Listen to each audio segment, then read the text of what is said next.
நான் ஊழியத்தை ஒப்பு கொடுத்த ஆரம்ப நாட்கள், அந்த வாலிப வயதில் ஒப்பு கொடுத்த ஊழியத்தை ஆரம்பித்த நாட்களில் நான் போய் பிரசங்கம் பண்ணுகிற எல்லா இடத்திலையுமே சிலர் வந்து என்னோடு பேசுவார்கள். சிலர் வந்து நான் ஆசீர்வதிக்கப்பட்டேன், இந்த செய்தி எனக்கு ஆசீர்வாதமாக இருந்ததுன்னு சொல்லுவாங்க. யாராவது ஒருவராவது வந்து வாலிப வயசில் நல்ல ஊழியம் செய்கிறீங்க, நல்லது தான், கடைசி வரை நிலைச்சிருக்கணுமே அப்படின்னு ஒரு வார்த்தை சொல்லிட்டு போவாங்க. ஒரு சர்ச்சில் பிரசங்கம் பண்ண போனாலும், ஒரு பொதுக்கூட்டத்தில் பிரசங்கம் பண்ண போனாலும், எங்கே ஊழியத்துக்கு போனாலும் யாராவது ஒருவர் வந்து இந்த வார்த்தையை சொல்லுவாங்க. நல்லா தான் இருக்குது ஊழியம், பிரசங்கெல்லாம் ஆசீர்வாதமாக இருக்குது, கடைசி வரை நிலை நிற்கணும்ல, வாலிப வயசில் இதெல்லாம் சரிதான், இன்னும் கடைசி வரை நிலை நிற்கணும் இல்லை. இந்த வார்த்தையை கேட்க கேட்க கேட்க எனக்குள்ளே ஒரு சிறிய சந்தேகம் வர ஆரம்பித்தது. என்னால் கடைசி வரை ஆண்டவருக்காக வாழ முடியுமா?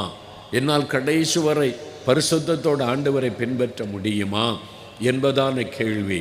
சாத்தான் அப்படித்தான் விதைகளை போடுவான். நல்லா தான் இருக்க கூட்டத்தில், நல்லா தான் ஒப்பு கொடுத்த, உன்னால் அப்படி ஜெபிக்க முடியுமா? உன்னால் பரிசுத்தமாக வாழ முடியுமா? உன்னால் இந்த பாவத்தில் விட்டுவிட முடியுமா? உன்னால் செல்ஃபோன் இல்லாமல் இருக்க முடியுமா? உன்னால் இந்த ஃப்ரெண்ட்ஷிப் இல்லாமல் இருக்க முடியுமா? உன்னால் கடைசி வரை பரிசுத்தமாக வாழ முடியுமா? உன்னால் கடைசி வரை ஜெபிக்க முடியுமா? 4 நாள் ஜெபம் பண்ணுவேன், அதுக்கப்புறம் இந்த சிந்தனையை சாத்தான் போட்டுக்கொண்டே இருப்பான். உன்னுடைய சிந்தனையில் விதைகளை போட்டுக்கொண்டே இருப்பான், சந்தேகத்தை உண்டாக்குவான், பரிசுத்தமாய் வாழ முடியாத இந்த எண்ணத்தை கொண்டு வர பிரயாசப்படுவான். அதே மாதிரி போராட்டம் எனக்குள்ளே வந்தது. எனக்குள்ளே சந்தேகம் எழும்ப ஆரம்பித்தது. என்னால் கடைசி வரை ஊழியம் செய்ய முடியுமா? கடைசி வரை நிலைத்திருக்க முடியுமா? நான் எப்படி இந்த பாவம் நிறைந்த உலகத்தில் என்னை பாதுகாத்து கொள்ள முடியும் என்பதான கேள்வி எழும்ப ஆரம்பித்தது. அந்த மாதிரி சமயத்தில் தான் ஒரு சமயம் கன்னியாகுமரி மாவட்டத்தில் ஊழியத்தை முடித்துவிட்டு ஒரு நாள் இரவு நாகர்கோயில் பஸ் ஸ்டாண்டில் வந்து நாங்கள் சேர்ந்தோம். அதிகாலையில் எங்களுக்கு பஸ்ஸு, நாங்கள் ஒரு குழுவாக சென்றிருந்தோம், 10-15 பேர் இருந்தோம். அதிகாலையில் எங்களுக்கு ஒரு பஸ்ஸு வரும், அதில் ஏறி நேசரத்து வந்து 4 மாவடி வர வேண்டும். அதிகாலையில் எழும்பி காத்திருந்த சமயம், நாங்கள் பஸ்ஸுக்காக காத்து கொண்டு நின்று கொண்டிருந்த சமயம், ஒரு வயதான தகப்பனார் அவர் வந்து நேரடியாக என்னோடு வந்து பேசினார். தம்பி, உங்கள்கிட்ட தான் பேசணும்னு பேச ஆரம்பித்தார். ஒரு நரைத்த முடி, ஒரு நரைத்த தாடி வைத்திருந்தார். ஒரு நல்ல ஒரு தகப்பனார், அவருடைய முகம் பிரகாசித்து கொண்டிருந்தார். இதுக்கு முன்னால் நான் அவரை பார்த்ததே கிடையாது. அவர் வந்து ஏன் என்கிட்ட பேச வேண்டும்? நாங்கள் 4-5 பேர் பேசி கொண்டிருந்தோம். அவர் நேரடியாக வந்து என்னோடு பேச ஆரம்பித்த உடன் மற்றவங்கெல்லாம் ஒதுங்கிட்டாங்க, இவங்க அண்ணனோடு ஏதோ பேசுகிறார் என்று. அவர் ஒரு அரை மணி நேரம் என்னோடு பேசியிருப்பார். ஆண்டவரை குறித்தும் வேத வசனத்தை குறித்தும் பல காரியத்தை பேசிக்கொண்டே இருந்தார்.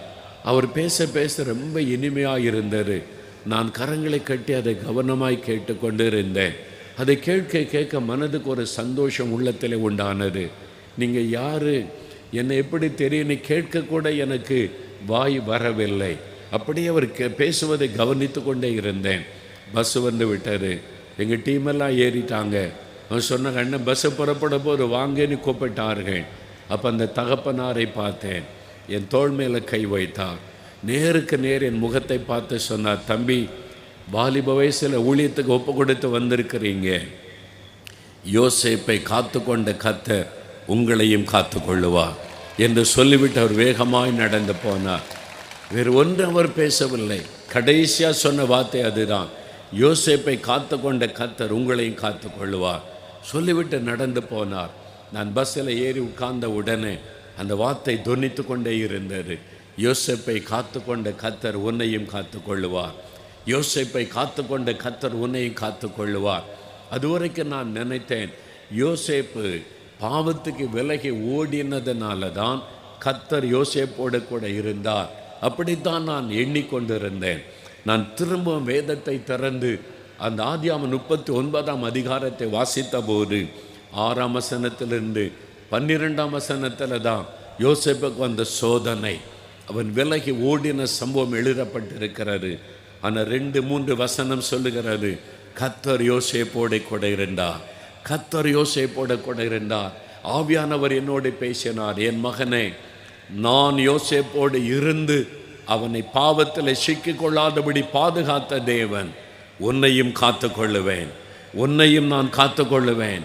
நான் உன்னோடு இருக்கிற தேவன், உன்னை பாதுகாக்க அறிந்திருக்கிற தேவன். பயப்படாதே, ஊழியத்திலே முன்னேறி செல் என்பதாய் இத்தனை வருட காலம் ஊழிய பாதையில் எத்தனையோ சோதனைகள், எத்தனையோ கண்ணிகள், எத்தனையோ சாத்தானுடைய போராட்டங்கள்.